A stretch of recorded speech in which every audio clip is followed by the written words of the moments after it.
Hello guys, once again welcome back to the channel everyone. 150cc இருந்தாலும் சரி 250cc இருந்தாலும் சரி மேபி 1200cc இருந்தாலும் சரி மைலேஜ் ட்ராப் ஆகிறதுக்கு பைக் மட்டுமே ரீசன் கிடையாது. நம்ம பண்ணுற ஒரு சில மிஸ்டேக்ஸும் தான் அதுக்கான ரீசன். ஸோ இந்த வீடியோவில் நம்ம எதை பற்றி பார்க்க போகிறோம்னா சிம்பிளாக ரெண்டு விஷயம் நீங்கள் வந்து கரெக்டாக பண்ணிங்கன்னா கண்டிப்பாக உங்களோட பைக் மைலேஜ் வந்து இம்ப்ரூவ் பண்ணலாம்.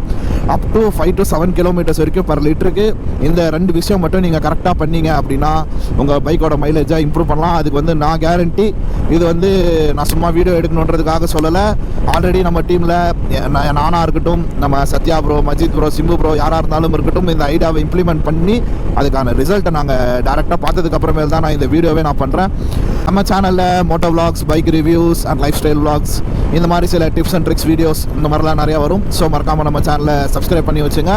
ஸோ வாங்க ஃபர்தராக நம்ம வீடியோக்குள்ளே போகலாம். ஸோ டிப் நம்பர் 1 என்னன்னு பார்த்தீங்கன்னா நம்ம வண்டியில் இருக்க ஸ்பார்க் பிளக் தான் கைஸ். நம்ம வண்டியில் வந்து நார்மலாக பார்த்தீங்கன்னா நார்மல் ஸ்பார்க் பிளக் தான் வரும். அதை வந்து நம்ம இரிடியம் ஸ்பார்க் பிளக்காக நம்ம சேஞ்ச் பண்ணணும். ஃபஸ்ட்டு நம்ம இரிடியம் ஸ்பார்க் பிளக்காக நம்ம சேஞ்ச் பண்ணுறதுனால என்னென்ன பெனிஃபிட் அப்படின்னு பார்த்தீங்கன்னா உங்களுக்கு வண்டியோட பிக்கப் பெட்டராக இருக்கும். இன்ஜின் வந்து ரொம்பவே செம்ம பட்டர் ஸ்மூத் ஆகிடும் உங்களுக்கு இன்ஜின். ப்ளஸ் இதனால் வந்து உங்களுக்கு மைலேஜும் வந்து நல்லா டாஸ்டிக்காக வந்து உங்களுக்கே ஒரு 150 to 200 கிலோமீட்டர் சேஞ்ச் பண்ணிட்டு அதுக்கப்புறம் ஓட்டினீங்கன்னா உங்களுக்கே ஒரு நல்ல டிராஸ்டிக்கான ஒரு சேஞ்ச் கண்டிப்பாக உங்களுக்கு தெரியும் கைஸ். உங்களுக்கு எதனால் சொல்கிறேன் அப்படின்னா நார்மல் ஸ்பார்க் பிளக்கில் வந்து உங்களுக்கு அந்த பெட்ரோல் ஏர் ஃபியூல் மிக்சர் இருக்குது பார்த்தீங்களா, மிக்சர் அதை வந்து உங்களுக்கு நார்மல் ஸ்பார்க் பிளக் பேர்ன் பண்ணுறதை விட நம்ம இரிடியம் ஸ்பார்க் பிளக் வந்து கொஞ்சம் எஃபெக்டிவாக நல்லா பேர்ன் பண்ணும். ஸோ பேர்ன் பண்ணுறதுனால என்ன ஆகும்னு பார்த்தீங்கன்னா உங்களுக்கு அந்த கம்போஷன்லாம் வந்து நல்லா ஸ்மூத்தாக, அதான் சொல்கிறேனே உங்களுக்கு இந்த பிஸ்டன் உள்ளே போகிறது வர்றது, இந்த இன்ஜின் அந்த சம்மந்தப்பட்ட விஷயம்லாம் வந்து உங்களுக்கு நல்லா ஸ்மூத்தாக ப்ரிசைஸாக கரெக்டாக இருக்கும் உங்களுக்கு நார்மல் ஸ்பார்க் பிளக்கை விட இரிடியம் ஸ்பார்க் பிளக்கில். ஆனால் ஒரே ஒரு பிரச்சனை என்னன்னு பார்த்தீங்கன்னா நார்மல் ஸ்பார்க் பிளக் உங்களுக்கு அதிகபட்சமே 70 to 150 வந்துடும் உங்களுக்கு. ஆனால் இரிடியம் ஸ்பார்க் பிளக் நீங்கள் போயிட்டீங்க அப்படின்னா ஸ்டார்டிங் ரேட்டே வந்து ஃப்ரம் 850 to 1000 rupees வரும் என்ஜிக்கு. அதே மாதிரி உங்களுக்கு நார்மல் ஸ்பார்க் பிளக்கை நீங்கள் அப்பப்போ சேஞ்ச் பண்ணுற மாதிரி நீங்கள் இரிடியம் சேஞ்ச் பண்ணுன்ற அவசியமே உங்களுக்கு வராது. ஜஸ்ட் வந்து நீங்கள் க்ளீன் பண்ணி போட்டாலே போதும். இப்போ நார்மல் ஸ்பார்க் பிளக்கு ஒரு 1000 கிலோமீட்டர் யூஸ் பண்ணலாம். ஒரு எக்ஸாம்பிளுக்கு சொல்கிறேன், நார்மல் ஸ்பார்க் பிளக்கு ஒரு 1000 கிலோமீட்டர் யூஸ் பண்ணலாம் அப்படின்னா இது ஒரு 5000 கிலோமீட்டர் யூஸ் பண்ணலாம். ஸோ வந்து இப்போ மார்க்கெட்டில் டபுள் டிப் ஸ்பார்க் பிளக்கும் நிறையா வருது. ஸோ எனக்கு ட்ரஸ்டடான பிராண்ட் எதுன்னு பார்த்தீங்கன்னா என்ஜிகேன்ற பிராண்டு தான். உங்களுக்கு எவ்வளோ பெரிய வண்டி எடுத்துக்கிட்டிங்கனாலும் என்ஜிகே ஸ்பார்க் பிளக் தான் இருக்கும். ஸோ என்ஜிகேலேயே வந்து உங்களுக்கு சிங்கிள் டிப்பும் வருது, டபுள் டிப் ஸ்பார்க் பிளக்கும் உங்களுக்கு வருது. ஸோ நீங்கள் பெட்டர் ஒரு 250 அந்த சிசி வச்சுருந்தீங்கன்னா சிங்கிள் டிப் சேஞ்ச் பண்ணிக்கிறதே பெட்ரு. இல்லை அதுக்கு மேலே சிசி வச்சுருக்கீங்க அப்படின்னா டபுள் டிப் உங்களுக்கு கிடச்சா நீங்கள் வாங்கி போட்டுங்க. அதர் பிராண்ட்ஸ்லாம் இப்போதைக்கு அவைலபிளாக இருக்குது. என்ஜிகேல நானும் தேடிட்டு தான் இருக்கேன், நம்ம ஸ்ட்ராங் பிரேக்கருக்கு போடுறதுக்கு கிடைக்க மாட்டேங்குது. ஸோ ஃபஸ்ட்டு பாயிண்ட்டு நீங்கள் இரிடியம் ஸ்பார்க் பிளக் மாற்றினீங்கன்னா மைலேஜ் வந்து உண்மையிலுமே சொல்கிறேன் காய்ஸ், நீங்கள் அதை போட்டதுக்கு அப்புறமேல் நீங்கள் இந்த வீடியோவில் வந்து என்ன தேங்க் பண்ணுவீங்க. அந்த அளவுக்கு வந்து மைலேஜ் டிராஸ்டிக்காக சேஞ்ச் ஆகும். ஸோ இப்போ எந்தெந்த வண்டிக்கு எவ்வளோ மைலேஜ் வந்து இம்ப்ரூவ் ஆகிருக்குன்றதை நான் சொல்கிறேன் பாருங்களேன். நம்ம சத்யா ப்ரோ R15 V2 வச்சிருக்கிறாப்புல, அவர் வண்டிக்கு நம்ம அதை போட்டதுக்கு அப்புறமேல் நாங்கள் ஒரு ட்ரிப்பு போயிட்டு வந்தோம் டாண்டெல்லி. அந்த ட்ரிப்பில் வந்து அவருக்கு கிட்டத்தட்ட 5 to 7 கிலோமீட்டர்ஸ் வரைக்கும் டிஃப்ரென்ஸ் வருது அப்படின்ற மாதிரி சொன்னார். சிட்டியில் வந்து பக்காவாக 100% கன்ஃபார்மாக சொல்லணும்னா 3 to 5 வந்து மைலேஜ் அவர் வண்டியில் வந்து ஏறி இருக்குது. ஸோ அடுத்து நம்ம மஜித் ப்ரோ வண்டி V-Strom 250 வந்து அவருக்கும் அதே சேம் தான். லாங்கில் வந்து அவருக்கு 5 to 6 வரைக்கும் இன்க்ரீஸ் ஆகிருக்கு மைலேஜ். சிட்டியில் வந்து 3 to 5 வந்து அவருக்கும் சேம் இன்க்ரீஸ் ஆகிருக்கு. அடுத்து நம்ம சிம்பு ப்ரோவோட வண்டி அட்வென்ச்சர் 390 அந்த மனுஷன் வந்து பெட்ரோலுக்கே 20,000 ரூபாய் செலவு பண்ணணும்னு சொல்லிட்டு இருந்தார். ஆனால் இந்த தடவை வந்து அவருக்கு அப் அண்ட் டவுனுக்கே பெட்ரோல் எவ்வளோ டிராஸ்டிக்காக கம்மியாக தான் சொன்னார் ரேட்டு. ஸோ அந்த வண்டிக்கு எவ்வளோ மைலேஜ் வந்து டிஃப்ரென்ஸ் வந்திருக்குன்னு பார்த்தீங்கன்னா சிட்டியில் வந்து உங்களுக்கு ஒரு 1 to 2 டிஃப்ரென்ஸ் வந்திருக்கு. ஆனால் ஹைவேலன்னு பார்த்தீங்கன்னா ஒரு 3 to அவருக்கும் வந்து ஒரு 3 to 5 வந்து மைலேஜ் டிஃப்ரென்ஸ் வந்திருக்கு. நீங்கள் சொல்லலாம் 3 to 5 மைலேஜ் இன்க்ரீஸ் பண்ணி என்ன பண்ணுறது அப்படின்ட்டு. உங்களுக்கு அந்த 3 to 5 அந்த மாதிரி தெரியும். நீங்கள் ஒன்ஸ் அந்த பெட்ரோல் நீங்கள் போடுறீங்க பார்த்தீங்களா, அந்த லிட்டர் கணக்கில் நீங்கள் பார்க்குறப்போ உங்களுக்கு 2 மைலேஜ் ஏறினா கூட உங்களுக்கு ஓவராலாக ஒரு அமௌண்ட்டில் ஒரு கண்டிப்பாக ஒரு 1000 ரூபாய் 2000 ரூபாவது உங்களுக்கு கம்மியாக ஓவரால் பெட்ரோல் நீங்கள் லாங்கு போகிறப்போ உங்களுக்கு தெரியல என்னடா 5ன்ற 3ன்ற 7ன்ற டிராஸ்டிக் இன்க்ரீஸ்ன்ற அப்படின்ட்டு. ஆனால் நீங்கள் வந்து அப்படி கனெக்ட் போட்டிங்கன்னா கம்மியாக தான் தெரியும். ஸோ ஓவராலாக நீங்கள் ஒரு ட்ரிப்புக்கு போயிட்டு வரீங்க, அதுக்கு பெட்ரோல் போடுறீங்க அப்படின்னா அதில் தான் உங்களுக்கு வந்து டிராஸ்டிக்காக ஒரு பல்க் அமௌண்ட்டே உங்களுக்கு சேவ் பண்ணலாம் இதில். ஸோ இதுதான் பாயிண்ட் நம்பர் 1 நார்மல் ஸ்பார்க் பிளக்லேருந்து இரிடியம் ஸ்பார்க் பிளக் சேஞ்ச் பண்ணுறதுக்கு. ஸோ ரெண்டாவதாக நம்ம என்ன டிப்ஸ் பார்க்க போகிறோம் அப்படின்னு பார்த்தீங்கன்னா நம்ம சைனோட மெயின்டெனன்ஸ் தான்.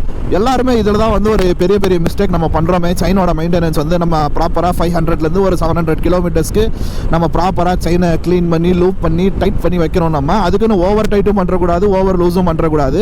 அந்த மாதிரி நீங்கள் தப்பு பண்ணுறதுனால என்ன நடக்கும்னு பார்த்தீங்கன்னா நம்ம இன்ஜினோட பவர் இருக்குது பார்த்தீங்களா, அந்த பவரும் டார்க்கும் வந்து நம்மளுக்கு செயின் ஒழுங்காக போகாதப்போ அதில் வந்து கண்டிப்பாக நம்மளுக்கு ஒரு லாஸ் இருக்கும். ஸோ அதனால் என்னென்ன ஆகும்னு பார்த்தீங்கன்னா பைக்கோட ஸ்மூத்னஸ் இருக்காது, பைக்கோட பவரே வந்து உங்களுக்கு ஓட்டுறப்போ எதுவுமே தெரியாது. ஆனால் உள்ளே வேலை நடக்கிறது வந்து மினிமலாக வந்து அந்த சேஞ்சஸ் நடந்துகிட்டே இருக்கும் உங்களுக்கு அந்த இடத்துல.